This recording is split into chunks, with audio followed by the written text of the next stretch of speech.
শরীয়ত পুরুষের জন্য স্বর্ণ ব্যবহার হারাম কেন করেছে? এই কেন জানবেন আপনি কি কারণে?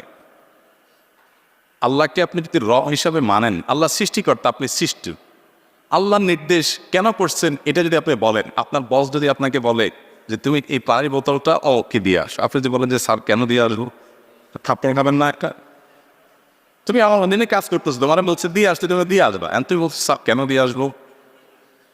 এটা বলার রাইট যদি না থাকে, আমার স্যার আর আমরা দুজনেই মানুষ, উনিও মানুষ আমিও মানুষ, কিন্তু উনি বস আমি অধীনস্থ। এইটুকু পার্থক্যের কারণে যদি আমি তার কোনো নির্দেশ মানতে গিয়ে কেন বলতে না পারি, তাহলে আমার সৃষ্টিকর্তার নির্দেশ মানতে গিয়ে আমি যদি বলি কেন করব?